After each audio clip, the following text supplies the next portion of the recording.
I'm your host, CriticalWarHog, and today joining me is Timberwrecker. Welcome to the show. Thank you.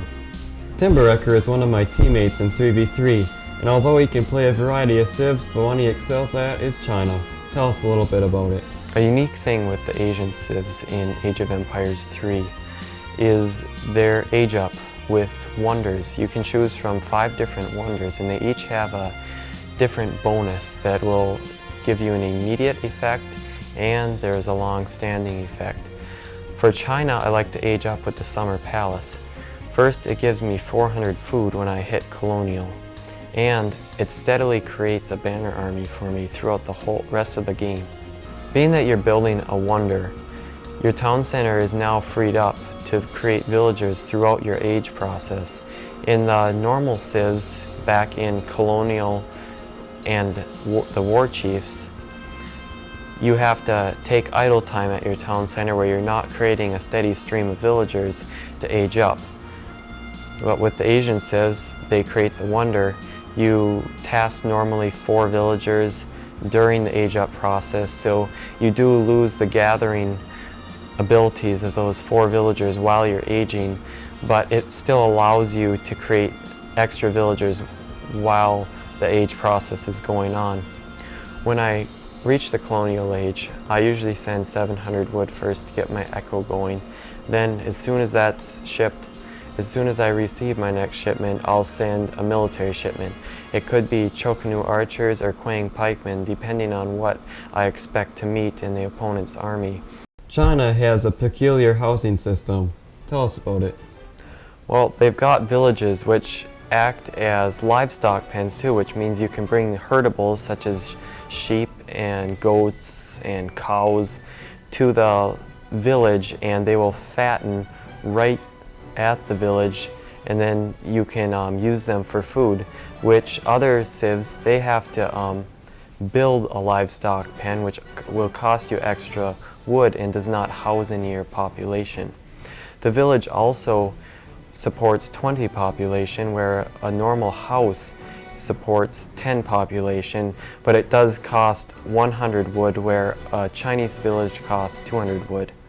But the best thing that I love in 3v3 about the village is you can send your home city shipments there, which means that you can place it in a forward position to get your units to the battlefield very quickly. China is weak to cavalry, but their houses are special when being raided by cavalry.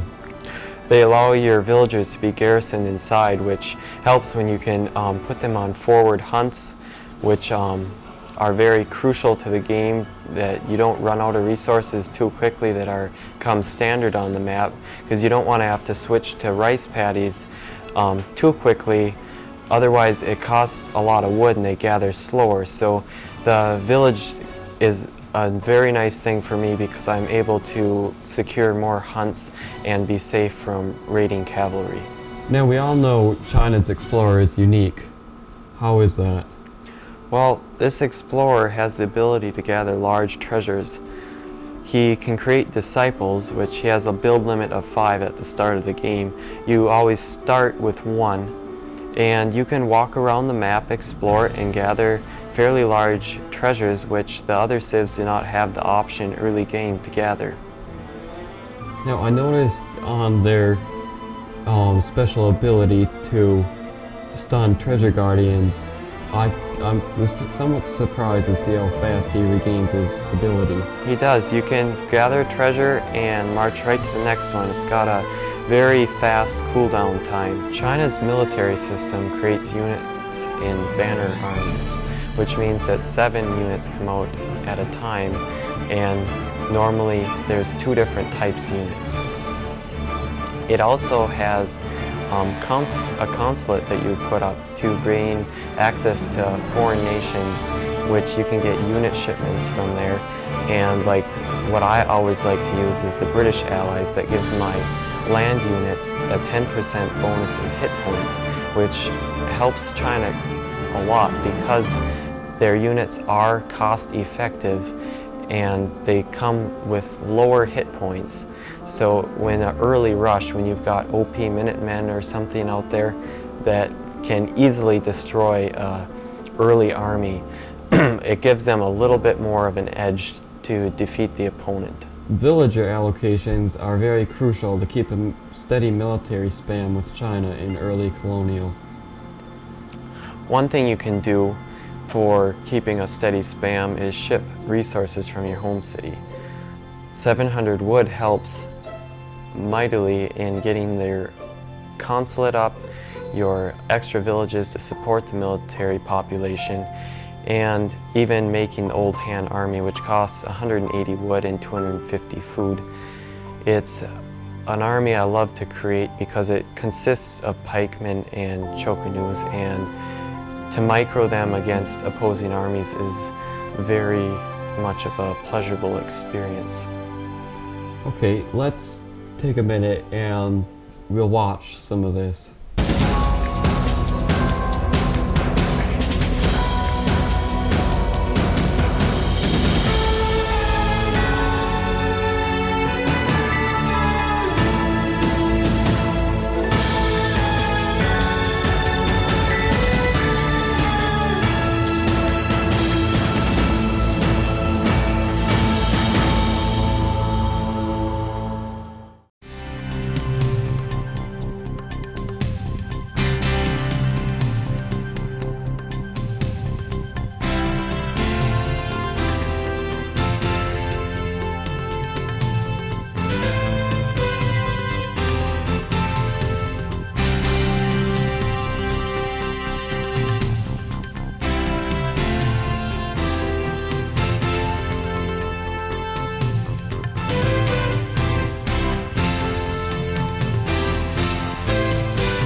Thank you all for joining us tonight, and especially thanks to Timberwrecker for joining us for this episode of Gaming 101.